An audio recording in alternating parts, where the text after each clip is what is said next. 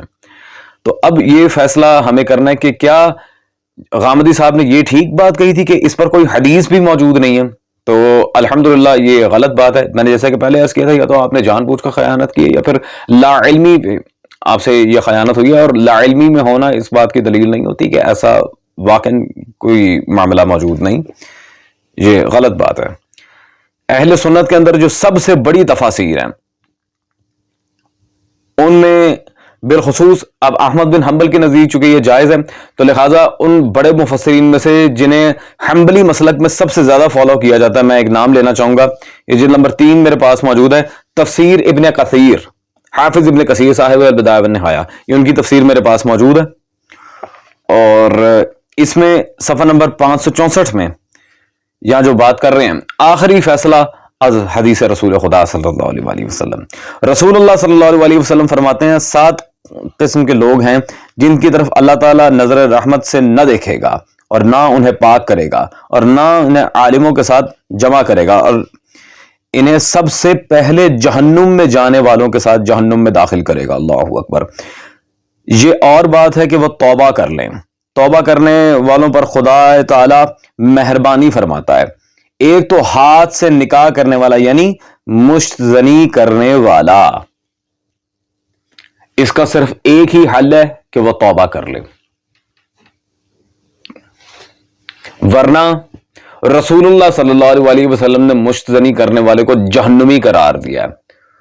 سامعین گرامی قدر، اس قدر سخت حدیث ہے رسول خدا صلی اللہ علیہ وسلم کی جو حافظ ابن کثیر امام اہل سنت نے اپنی تفسیر میں نقل کی ہے کہ جہنم میں سب سے پہلے جانے والے طبقے کے اندر مشت زن شخصیات ہوں گی، چاہے مرد ہو چاہے عورت۔ یہاں پر مطلق طور پر ایک بات واضح ہے، وہ رحمت خداوند سے بالکل دور ہو جائیں گے۔ اور یہ کون کہہ رہے ہیں؟ جو بذات خود رحمت خداوند ہے، جو رحمت للعالمین ہے، صلی اللہ علیہ وآلہ وسلم، تمام جہانوں کے لیے جو آئے ہی رحمت بن گئے، میرے آقا و مولا رسالت بنا صلی اللہ علیہ وآلہ وسلم۔ تو غامدی صاحب الحمدللہ آپ کا جو دعویٰ تھا اس پر حدیث کوئی نہیں ہے، اور اس کے عدم جواز پر کوئی ایسا عبارت نہیں ہے جو علماء کے نزدیک مقبول ہو، وہ بالکل مردود ہے۔ آپ نظر ثانی کریں اپنے تحقیق کے اوپر، کیونکہ اکثریت علماء کی اس کے حرام ہونے کے قائل ہے۔ اہل سنت کی میں بات کروں، شیعہ مذہب میں تو یہ کثرت و قلت کے معاملات ہیں نہیں، وہاں تو پورے مکتب کا اتفاق ہے شیعہ مذہب کے سب علماء ائمہ اہل بیت صلوات اللہ علیہ مجمعین، جب ہمارے مولا نے کہہ دیا تو حرام ہے، بات ختم۔ ہم رسول اللہ اور اہل بیت صلوات اللہ علیہ مجمعین کے مکتب والے ہیں۔ میں نے یہ ویڈیو اس لیے ریکارڈ کی ہے تاکہ برادران اہل سنت جو آپ سے متاثر ہیں وہ کائنڈلی ان کتابوں کو چیک کریں، اور ذاتی آراء پر چلنے والے خشک مذہب کو اسلام مان کر اس کی اتباع کرنا بند کریں۔ یہ مسلک اولیاء کا ہے، یہ مسلک اہل بیت کا ہے، یہ مسلک علماء کا ہے، یہ مسلک قرآن اور حدیث والوں کا ہے، یہ مسلک اہل رائے کا نہیں ہے۔ تو خدا را اپنے عقائد پر، اپنی تحقیقات پر نظر ثانی کریں اس سے پہلے کہ یہ دوسروں کے سامنے اسلام کی بدنامی کا باعث ہو۔ جزاکم اللہ۔